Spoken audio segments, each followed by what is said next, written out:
Première épître de Paul à Timothée, chapitre 1er. Paul, apôtre de Jésus-Christ, par ordre de Dieu notre Sauveur et de Jésus-Christ notre espérance.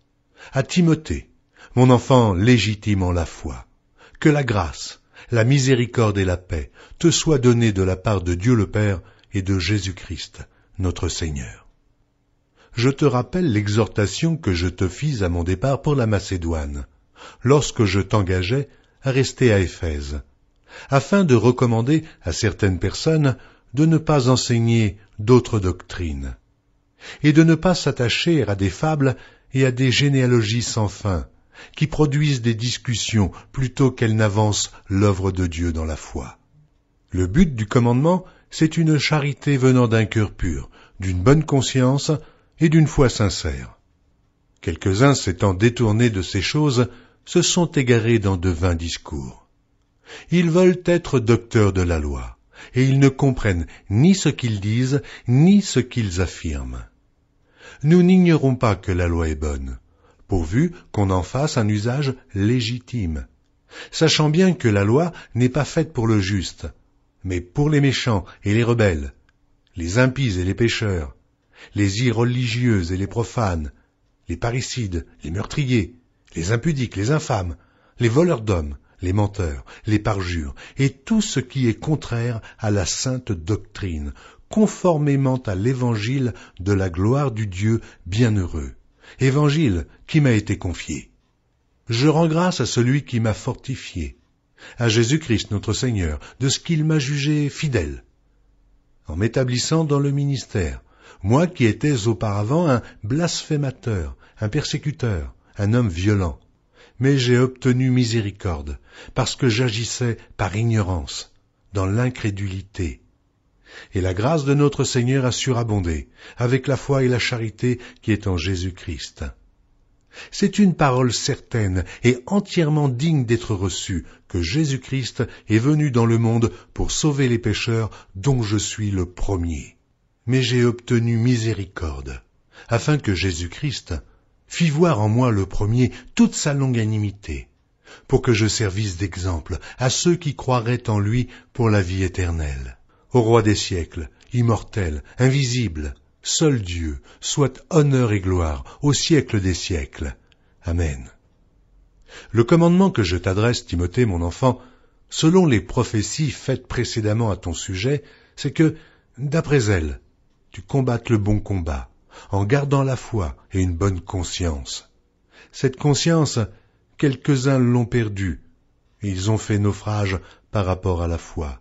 De ce nombre sont Hyménée et Alexandre, que j'ai livrés à Satan, afin qu'ils apprennent à ne pas blasphémer.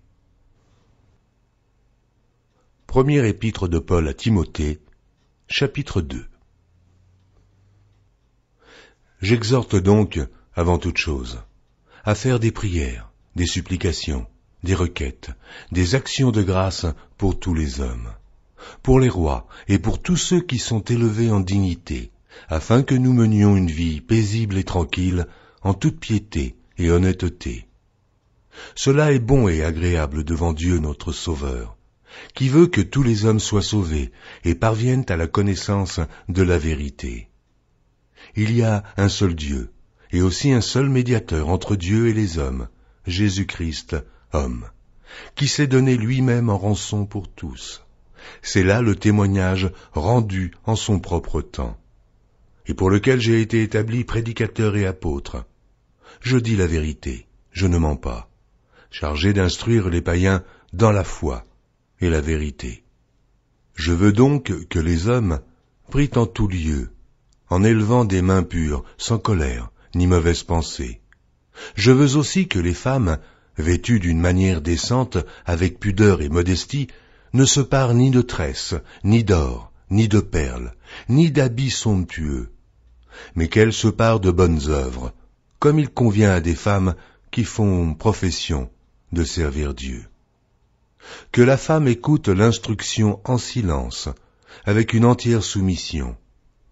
Je ne permets pas à la femme d'enseigner, ni de prendre de l'autorité sur l'homme, mais elle doit demeurer dans le silence.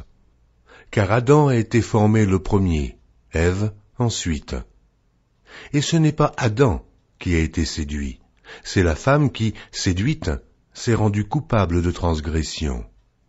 Elle sera néanmoins sauvée en devenant mère, si elle persévère avec modestie dans la foi, dans la charité et dans la sainteté. Première épître de Paul à Timothée, chapitre 3. Cette parole est certaine. Si quelqu'un aspire à la charge d'évêque, il désire une œuvre excellente. Il faut donc que l'évêque soit irréprochable, mari d'une seule femme, sobre, modéré, réglé dans sa conduite, hospitalier, propre à l'enseignement. Il faut qu'il ne soit ni abonné au vin, ni violent, mais indulgent, pacifique et désintéressé.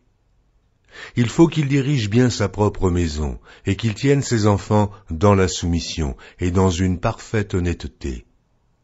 Car si quelqu'un ne sait pas diriger sa propre maison, comment prendra-t-il soin de l'Église de Dieu? Il ne faut pas qu'il soit un nouveau converti, de peur qu'enflé d'orgueil, il ne tombe sous le jugement du diable. Il faut aussi qu'il reçoive un bon témoignage de ceux du dehors, afin de ne pas tomber dans l'opprobre et dans les pièges du diable. Les diacres aussi doivent être honnêtes, éloignés de la duplicité, des excès du vin, d'un gain sordide, conservant le mystère de la foi dans une conscience pure. Qu'on les éprouve d'abord, et qu'ils exercent ensuite leur ministère, s'ils sont sans reproche. Les femmes, de même, doivent être honnêtes, non médisantes, sobres, fidèles en toutes choses. Les diacres doivent être mariés d'une seule femme, et diriger bien leurs enfants et leur propre maison. Car ceux qui remplissent convenablement leur ministère s'acquièrent un rang honorable et une grande assurance dans la foi en Jésus-Christ. Je t'écris ces choses avec l'espérance d'aller bientôt vers toi. Mais afin que tu saches, si je tarde, comment il faut se conduire dans la maison de Dieu, qui est l'Église du Dieu vivant, la colonne et l'appui de la vérité. Et, sans contredit, le mystère de la piété est grand. Celui qui a été manifesté en chair, justifié par l'Esprit, vu des anges, prêché aux gentils, cru dans le monde, élevé dans la gloire.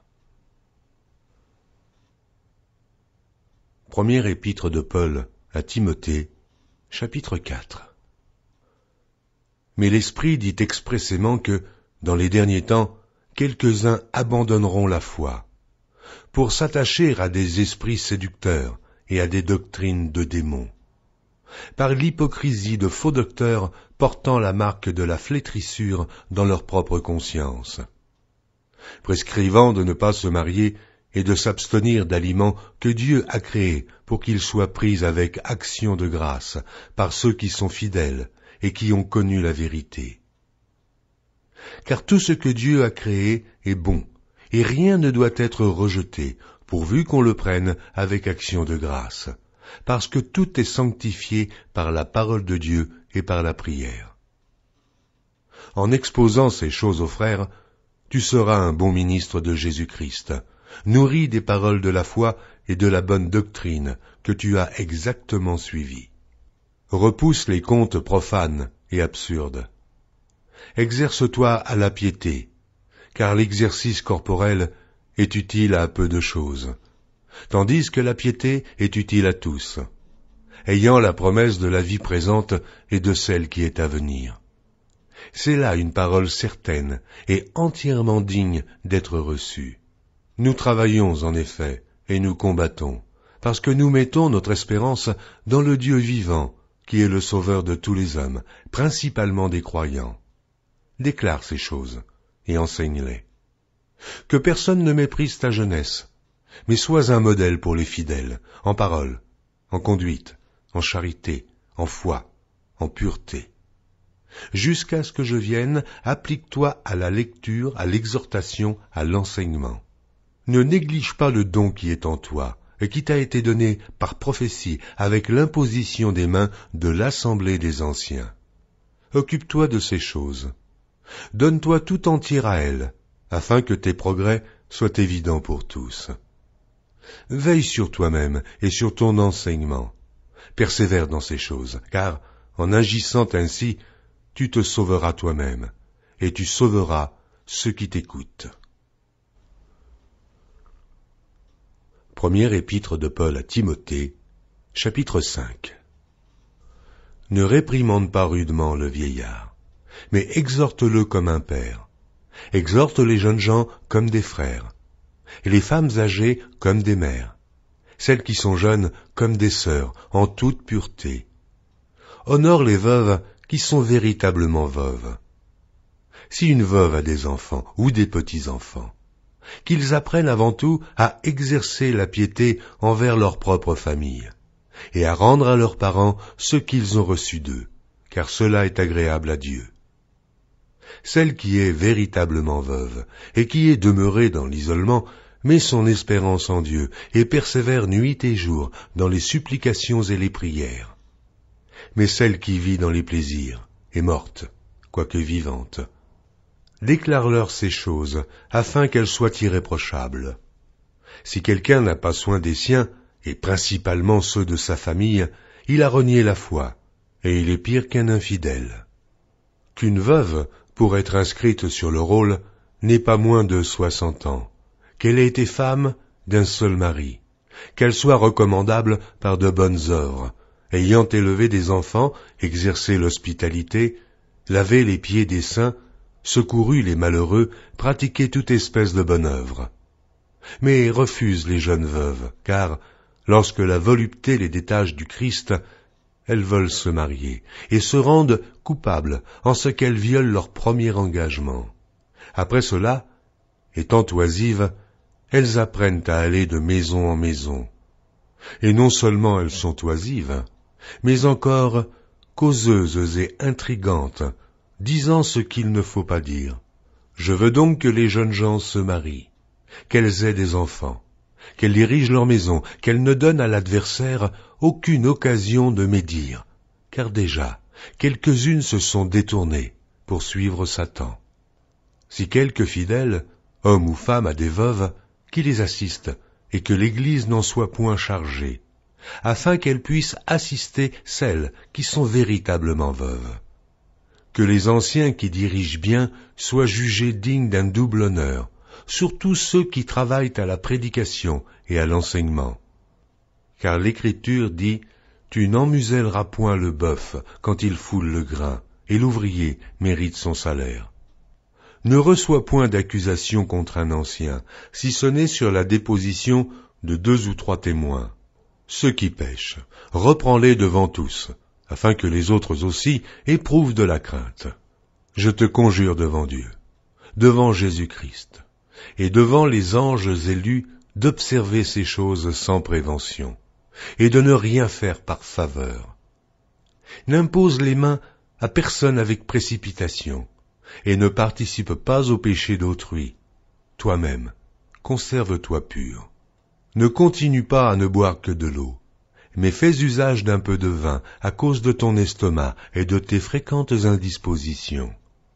Les péchés de certains hommes sont manifestes, même avant qu'on les juge, tandis que chez d'autres, ils ne se découvrent que dans la suite. De même, les bonnes œuvres sont manifestes, et celles qui ne le sont pas ne peuvent rester cachées. Première épître de Paul à Timothée, chapitre 6. Que tous ceux qui sont sous le joug de la servitude regardent leur maître comme digne de tout honneur, afin que le nom de Dieu et la doctrine ne soient pas blasphémés. Et que tous ceux qui ont des fidèles pour maîtres ne les méprisent pas, sous prétexte qu'ils sont frères, mais qu'ils les servent, d'autant mieux que ce sont des fidèles et des bien-aimés qui s'attachent à leur faire du bien.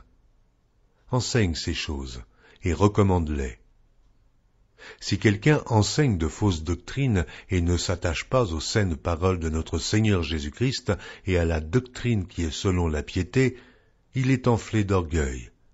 Il ne sait rien.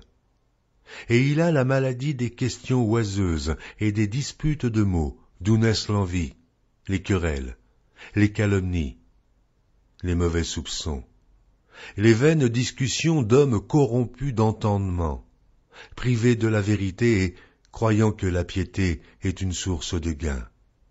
C'est en effet une grande source de gain que la piété, avec le contentement. Car nous n'avons rien apporté dans le monde, et il est évident que nous n'en pouvons rien emporter. Si donc nous avons la nourriture et le vêtement, cela nous suffira.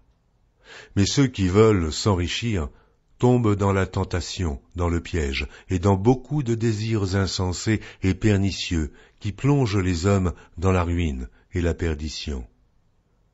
Car l'amour de l'argent est une racine de tous les maux. Et quelques-uns, en étant possédés, se sont égarés loin de la foi, et se sont jetés eux-mêmes dans bien des tourments. Pour toi, homme de Dieu, fuis ces choses, et recherche la justice, la piété, la foi, la charité, la patience, la douceur. Combat le bon combat de la foi. Saisis la vie éternelle, à laquelle tu as été appelé, et pour laquelle tu as fait une belle confession en présence d'un grand nombre de témoins. Je te recommande devant Dieu, qui donne la vie à toute chose, et devant Jésus-Christ, qui fit une belle confession devant Ponce Pilate, de garder le commandement et de vivre sans tache, sans reproche, jusqu'à l'apparition de notre Seigneur Jésus-Christ, que manifestera en son temps le bienheureux et seul souverain, le roi des rois et le Seigneur des seigneurs, qui seul possède l'immortalité, qui habite une lumière inaccessible, que nul homme n'a vu ni ne peut voir, à qui appartiennent l'honneur et la puissance éternelle. Amen.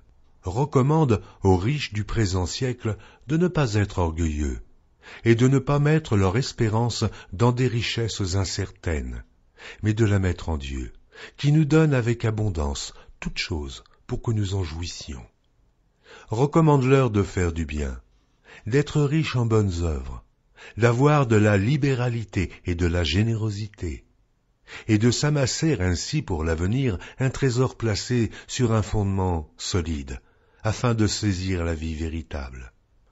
Ô Timothée, garde le dépôt, en évitant les discours vains et profanes et les disputes de la fausse science, dont font profession quelques-uns, qui se sont ainsi détournés de la foi.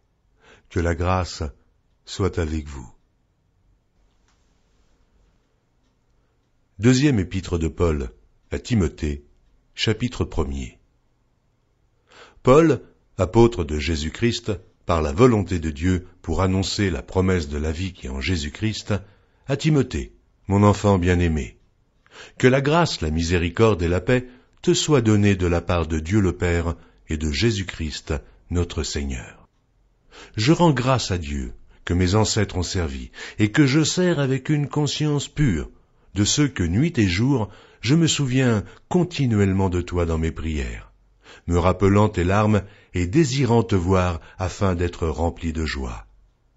Gardant le souvenir de la foi sincère qui est en toi, qui habita d'abord dans ton aïeul, Loïs, et dans ta mère, Eunice, et qui, j'en suis persuadé, habite aussi en toi. C'est pourquoi je t'exhorte à ranimer le don de Dieu que tu as reçu par l'imposition de mes mains. Ce n'est pas un esprit de timidité que Dieu nous a donné, mais un esprit de force, d'amour et de sagesse.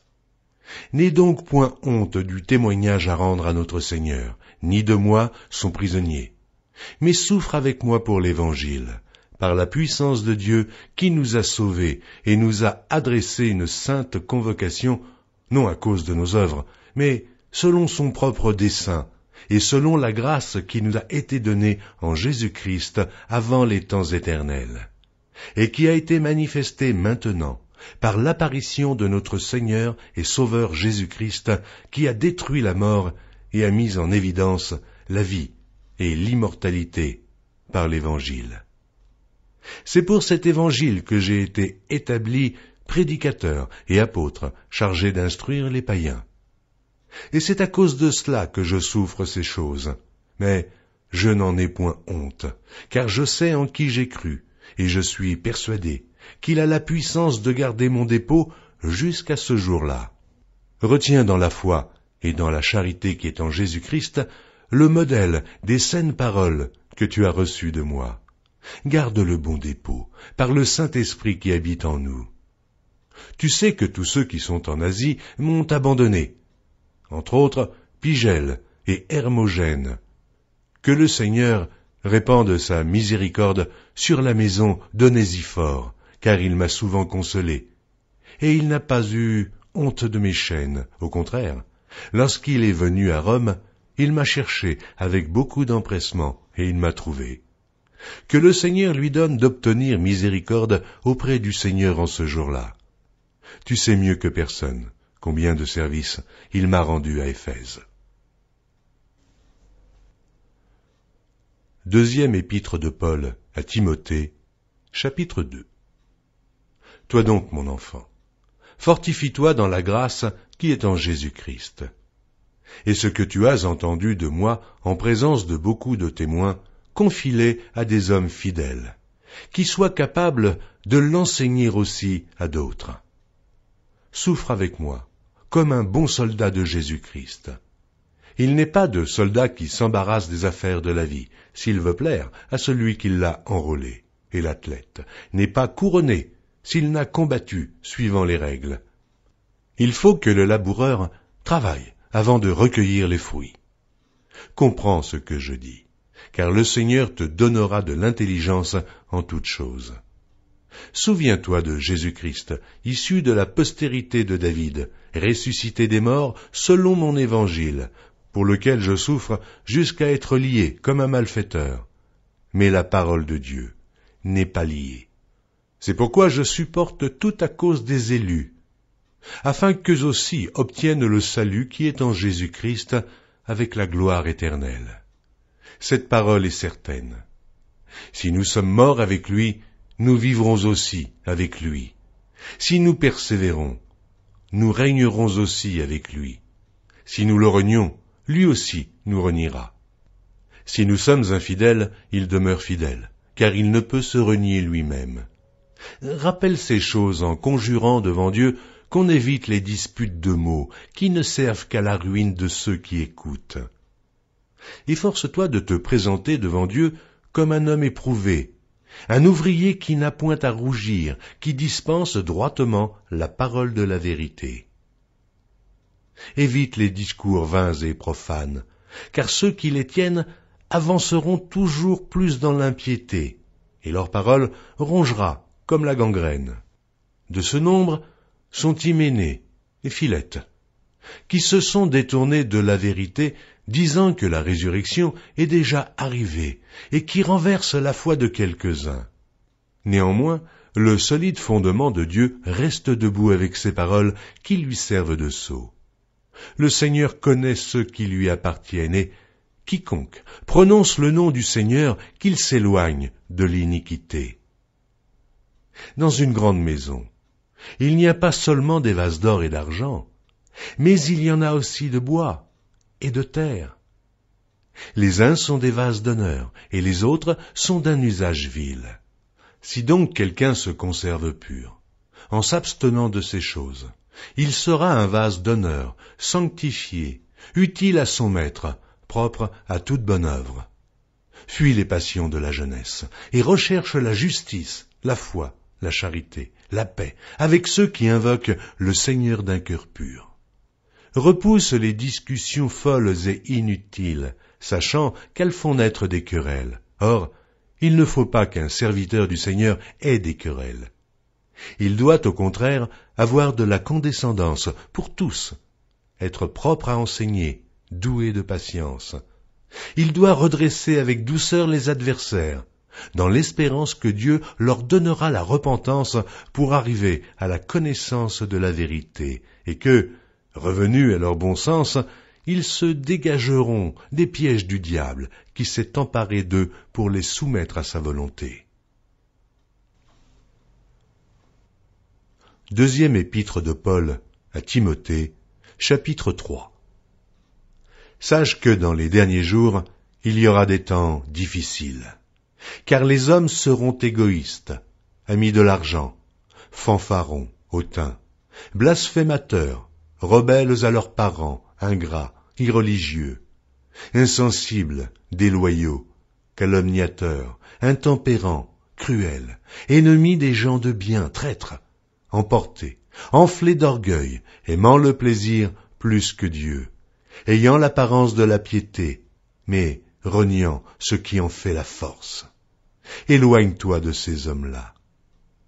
Il en est parmi eux qui s'introduisent dans les maisons et qui captivent des femmes d'un esprit faible et borné, chargées de péché, agitées par des passions de toute espèce, apprenant toujours et ne pouvant jamais arriver à la connaissance de la vérité. De même que Janès et Jambres s'opposèrent à Moïse, de même ces hommes s'opposent à la vérité, étant corrompus d'entendement, réprouvés en ce qui concerne la foi. Mais ils ne feront pas de plus grands progrès, car leur folie sera manifeste pour tous, comme le fut celle de ces deux hommes. Pour toi, tu as suivi de près mon enseignement, ma conduite, mes résolutions, ma foi, ma douceur, ma charité, ma constance, mes persécutions, mes souffrances. À quelles souffrances n'ai-je pas été exposé à Antioche, à Icône, à Lystre? Quelle persécution n'ai-je pas supportée? Et le Seigneur m'a délivré de toutes. Or, tous ceux qui veulent vivre pieusement en Jésus-Christ seront persécutés. Mais les hommes méchants et imposteurs avanceront toujours plus dans le mal, égarant les autres et égarés eux-mêmes. Toi, demeure dans les choses que tu as apprises et reconnues certaines, sachant que tu les as apprises dès ton enfance. Tu connais les saintes lettres, qui peuvent te rendre sage à salut par la foi en Jésus-Christ. Toute écriture est inspirée de Dieu et utile pour enseigner, pour convaincre, pour corriger, pour instruire dans la justice, afin que l'homme de Dieu soit accompli et propre à toute bonne œuvre. Deuxième épître de Paul à Timothée, chapitre 4. Je t'en conjure, devant Dieu et devant Jésus-Christ, qui doit juger les vivants et les morts, et au nom de son apparition et de son royaume, prêche la parole, insiste en toute occasion, favorable ou non, reprend, censure, exhorte, avec toute douceur et en instruisant.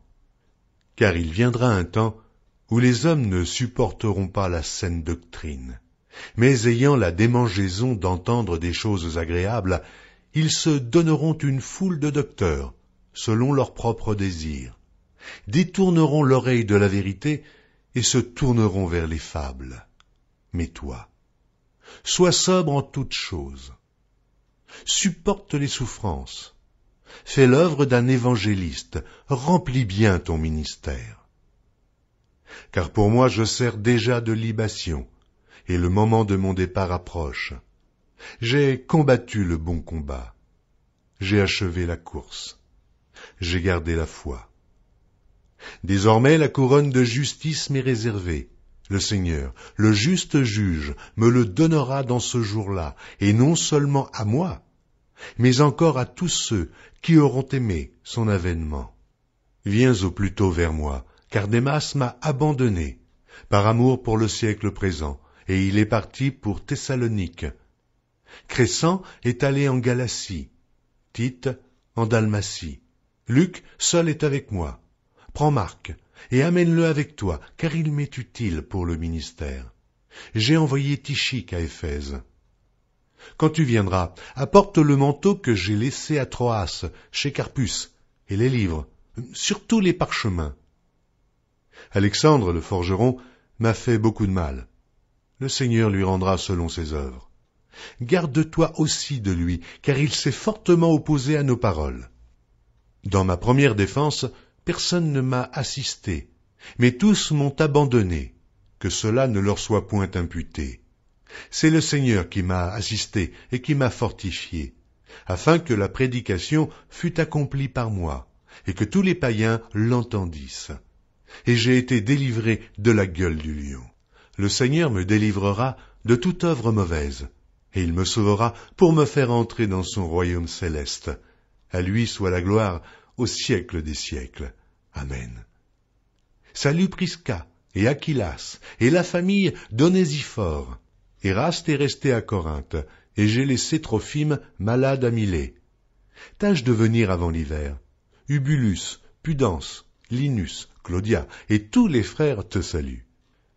Que le Seigneur soit avec ton esprit, que la grâce soit avec vous.